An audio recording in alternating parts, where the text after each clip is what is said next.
తిరుమలేసుని తొలి గడపైన కడపలో ఈ తెలుగుదేశం పార్టీ పెద్ద పండుగ మహానాడు 2025 జరగడం అనేది మన నాయకులు ఇచ్చిన కడప జిల్లా వాసులకు ఇచ్చిన గౌరవంగా ఈ సందర్భంగా గుర్తు చేసుకుంటున్నాము. ఈ కార్యక్రమానికి వచ్చిన మన పూజ్యులు గౌరవనీయులు తండ్రి సమానులు అధ్యక్షులు గౌరవ ముఖ్యమంత్రి గారికి, అలానే పార్టీ జాతీయ ప్రధాన కార్యదర్శి శ్రీ నారా లోకేష్ గారికి, అలాగనే తెలుగుదేశం పార్టీ అధ్యక్షులు పల్లా శ్రీనివాసరావు గారికి, మరియు తెలుగు రాష్ట్రాల నలుమూల నుండి వచ్చిన గౌరవ మంత్రివర్యులు, ఎంపీలు, ఎమ్మెల్సీలు, ఎమ్మెల్యేలు, అన్ని జిల్లాల అధ్యక్షులు, ఇన్ఛార్జీలు, అలాగనే నాయకులు, కార్యకర్తలు, ముఖ్యంగా మన కార్యకర్తలందరికీ చేతులెత్తి ధన్యవాదాలు తెలియజేసుకుంటున్నాను. ఈరోజు ఈ భారీ జనసందోహాన్ని చూస్తుంటే భారీ అనే పదం కానీ జనసందోహం అనే పదం కానీ వీటికి సరిపోవు. ఆకాశం ఈనిందా, నేల తల్లి కనిందా అనే విధంగా ఇసుక రాలితే రాలలేనంత జనం ఈరోజు కడపలో తెలుగుదేశం పార్టీ కార్యకర్తలు ఇంత పెద్ద ఎత్తున వచ్చారంటే కడప గడ్డ తెలుగుదేశం పార్టీ యొక్క అభిమానులదని మరొక్కసారి తెలియజేసుకుంటున్నాను.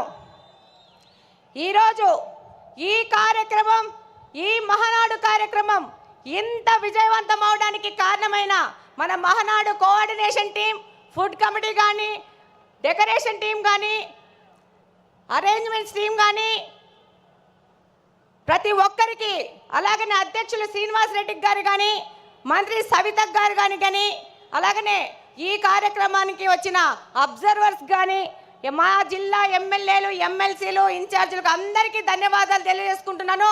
అంతకంటే ముఖ్యంగా మన కార్యకర్తలు ఈ యొక్క కార్యక్రమాన్ని విజయవంతం చేసుకుంటున్నారని మరొక్కసారి తెలియజేసుకుంటున్నాను. ఈరోజు గర్వంగా తెలియజేసుకుంటున్నాను, we are from Kadapa, we are proud to be Kadapa people. ఇది కడపలో జరుగుతుంది కాబట్టి ఇంత పెద్ద చారిత్రాత్మకమైన ఘట్టం మన కడపలో మనం ఆహ్వానిస్తున్నాం, మనము అతిథులకు సేవ చేసుకుంటున్నాం.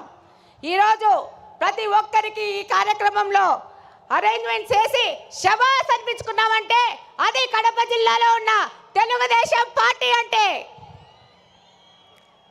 43 సంవత్సరాల తెలుగుదేశం పార్టీ చరిత్రలో మొట్టమొదటిసారి మహానాడును ఈసారి మన అధ్యక్షులు మాన్య శ్రీ నారా చంద్రబాబు నాయుడు గారు, అలాగనే మన జాతీయ ప్రధాన కార్యదర్శి గారు నారా లోకేష్ గారు వాళ్ళు నిర్ణయించడమే మనకు దక్కిన గర్వంగా తెలియజేసుకుంటున్నాను. ఈరోజు తెలుగుదేశం పార్టీ ఏ స్వార్థం కోసమో కాదు, ఎవరి కోసమో కాదు పుట్టిన పార్టీ.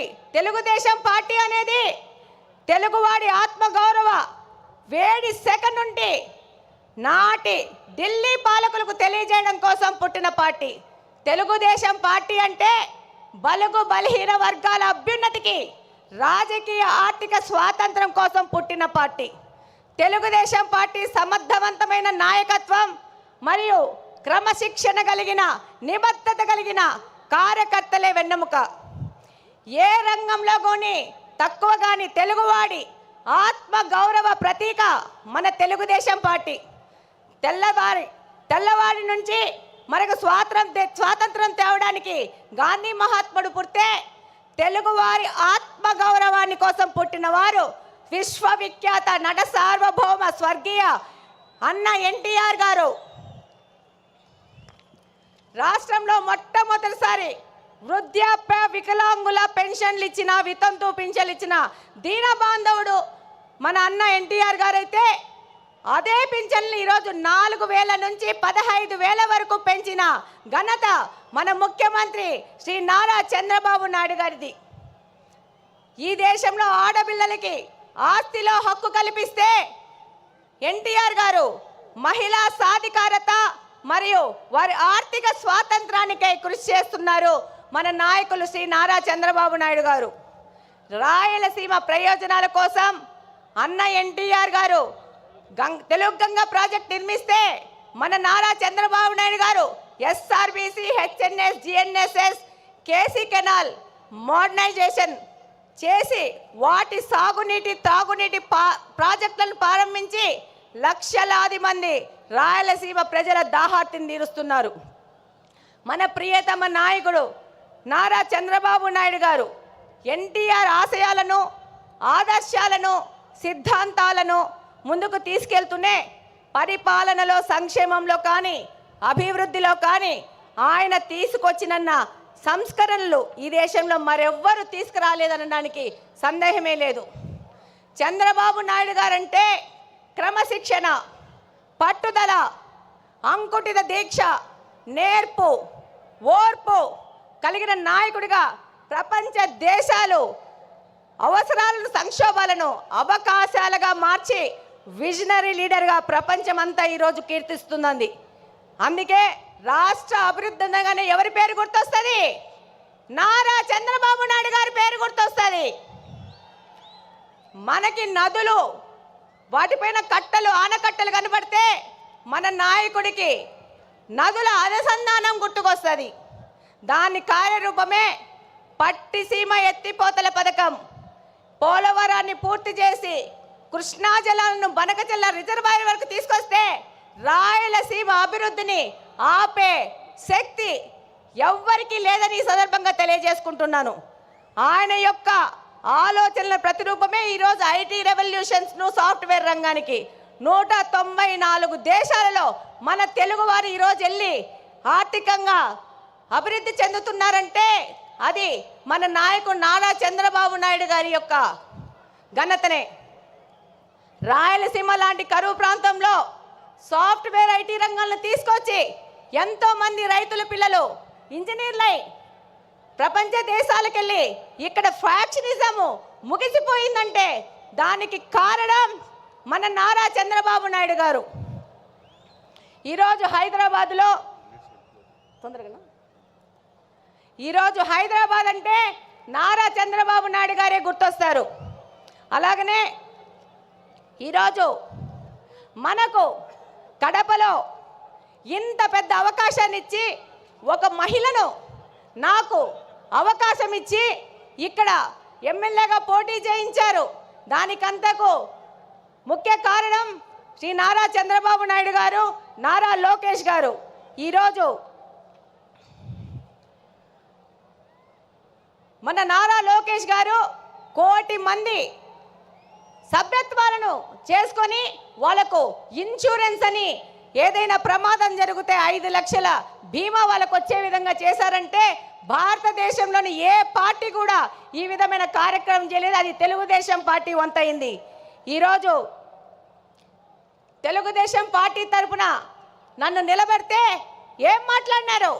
గంగిరెద్దు అన్నారు, బుడబొక్కలు అన్నారు, నీ ఇంటికి వస్తామన్నారు. ఒక్కసారి ట్రై చేసి చూడండి. బుడ్డా వెంగళరెడ్డి ఇంటి ఆడబిడ్డని ఇంటికి రిటర్న్ వీల్ చైర్లో పోతారు. ఈ సందర్భంగా తెలియజేస్తున్నాను, ఎవరే కానీ తెలుగుదేశం కార్యకర్తని టచ్ చేసి చూడండి, అదే వారి చివరి తప్పైపోతుంది. శ్రీ నారా చంద్రబాబు నాయుడు గారి ఆశయాలతో ఇక్కడ ఎమ్మెల్యేగా గెలిచి మీ అందరికీ తెలుసు. ఈరోజు పులివెందుల ఎమ్మెల్యే 2 సార్లు ప్రచారానికి వచ్చాడు. రెండవసారి మా ఎమ్మెల్యేని చూడొద్దండి, నన్ను చూసి ఓట్లేయండి అన్నారు. కానీ మా తెలుగుదేశంలో పార్టీలోని కార్యకర్తలు, నాయకులు, మన ప్రజలు అది తిరస్కరించి తెలుగుదేశం పార్టీకి ఓటేశారంటే మీరందరూ 2 ఎమ్మెల్యేలను ఓడగొచ్చినారు కడప నియోజకవర్గం నుంచి. ఈరోజు మన నాయకుడు చంద్రబాబు నాయుడు గారి ఆశయాల ప్రకారము ఆయన దగ్గరికి కడప నియోజకవర్గ అభివృద్ధి కోసం పలుసార్లు పోతున్నాం. ఆర్థిక పరిస్థితి ఇబ్బంది ఉన్నా కూడా సార్ని ఇబ్బంది పెడుతూ కడప నియోజకవర్గం విషయము ప్రతి ఒక్కసారి తీసుకెళ్తున్నాం. దాని ఫలితంగానే ఈరోజు స్ట్రాంగ్ వాటర్ డ్రైన్స్ 70 కోట్ల రూపాయలకి ఫుట్ ఓవర్ బ్రిడ్జ్లు 20 కోట్ల రూపాయలకి శాంక్షన్ చేసి మేము మేనిఫెస్టోలో చేసిన వాగ్దానాన్ని, ఒక ఆడపిల్ల చేసిన వాగ్దానాన్ని నిలబెట్టుకునే విధంగా మన నాయకులు మనకు గౌరవం ఇచ్చినారు. ఈరోజు మన నాయకుల ఆశీస్సుల ప్రకారము మన కడప స్వచ్ఛ కడప అనే ప్రోగ్రాన్ని కడపలోని ప్రతి ఒక్క తెలుగుదేశం నాయకుడు కార్యకర్త వారానికి 2 రోజులు 6 గంటల నుంచి 9 గంటల వరకు కడప నియోజకవర్గ అభివృద్ధి కోసం తిరుగుతున్నారంటే అది మన నారా చంద్రబాబు నాయుడు గారి స్వచ్ఛాంధ్ర ముందుకు తీసుకుపోయే విధంగా మన కడపను కూడా స్వచ్ఛ కడప చేసుకోవాలని మా తెలుగుదేశం కార్యకర్తలు పాటుపడుతున్నారు. ఈరోజు ఎన్నో దశాబ్దాలుగా కడపలోని బుగ్గంగా ప్రాజెక్టుని నిర్లక్ష్యం చేసి దాన్ని పిచ్చి మొక్కలకు, పందులకు, అపరిశుభ్రానికి నిలువుగా మార్చిన ఈ వ్యక్తులు ఈరోజు తెలుగుదేశం పార్టీ అధికారంలోకి రాగానే ఆ ప్రాంతాన్ని గంజాయి సేవించే వారికి అడ్డగా మారిస్తే దాన్ని కంప్లీట్గా క్లీన్ చేసి రేపు జూన్ 21వ తేదీ జరిగే నేషనల్ యోగా డే బుగ్గంగా ప్రాజెక్టులో మ్యాట్ వేసుకొని చేస్తామని సందర్భంగా తెలియజేసుకుంటున్నాను. అలాగనే ఈ యొక్క మహానాడు సందర్భంగా మన ముఖ్యమంత్రి గారికి చిన్న విజ్ఞప్తి. మా ఊర్లో దేవుని కడప టెంపుల్ ఉంది అన్న, దాన్ని తప్పకుండా పర్యాటక రంగంగా అభివృద్ధి చేసి కడపకు తలమానికంగా చేయాల్సిన అవసరం ఎంతగానో ఉంది. బుగ్గంగా చెరువును డెవలప్ చేసుకోవాల్సిన అవసరం ఉంది. అలాగనే మాకు మంచినీళ్ళ సమస్య చాలా ఉంది. Kadapa town, Kadapa head quarters 20 సంవత్సరాల నుంచి ఒకటే పార్టీ అధికారంలోకి ఉంది, కానీ పూర్తిగా నిర్లక్ష్యం చేశారు. నారా చంద్రబాబు నాయుడు గారి ఆశీస్సులతో ఆ సమస్యను కూడా మేము తీర్చుకుంటాం. అలాగనే నారా లోకేష్ గారు 20 లక్షల ఉద్యోగాలు ఇస్తా అన్నారు. అందులో భాగంగా కడప హెడ్ క్వార్టర్స్లో మెగా జాబ్ వేళ ఏర్పాటు చేసి 2500 మందికి స్థానికంగా బహుళజాతి కంపెనీల్లో ఉద్యోగాలు ఇప్పించినాం. అలాగనే నారా లోకేష్ గారికి ధన్యవాదాలు చెప్పుకోవాల్సిన అవసరం ఉంది. ఎందుకంటే మొట్టమొదటి స్టార్టప్ కడపను P4 మోడల్ కింద మొదలు పెట్టారు. 6 నెలల్లో పూర్తి చేస్తున్నారు. ఇక్కడ కడపలోని యువతకి ఒక మార్గదర్శకంగా దిశానిర్దేశం చేసే విధంగా కడపను ముందుకు తీసుకుపోతున్నారు. అలాగనే మనం P4 మోడల్లో మన కడపలో నిఘా వ్యవస్థను పెంచడానికి 1 కోటి రూపాయల వ్యవధితో P4 మోడల్లో కెమెరాలు పెట్టబోతున్నాం. చివరిగా కడప అనేది ఎవరి అడ్డాగడ్డా కాదు, ఇది కడపలో నివసిస్తున్న ప్రజల అడ్డా, కడప ప్రజల గడ్డ. తెలుగుదేశం పార్టీ ఇందాకనే మీరు చూసింటారు, దాదాపు 15 మంది నాయకులు తెలుగుదేశం పార్టీ నాయకులు నిలబడ్డారు. మేమందరం తెలుగుదేశం పార్టీ కార్యకర్తలను ప్రజల దగ్గరికి తీసుకుపోయి వాళ్ళ ద్వారా మా ద్వారా ప్రజాసేవ చేస్తూ ఇది ప్రజల అడ్డా అని తెలియజేస్తున్నాం. అలాగనే నాకు ఈ మహావేదికలో మాట్లాడే అవకాశం కల్పించిన ప్రతి ఒక్కరికి ధన్యవాదాలు తెలియజేసుకుంటూ సెలవు తీసుకుంటున్నాను. జై హింద్.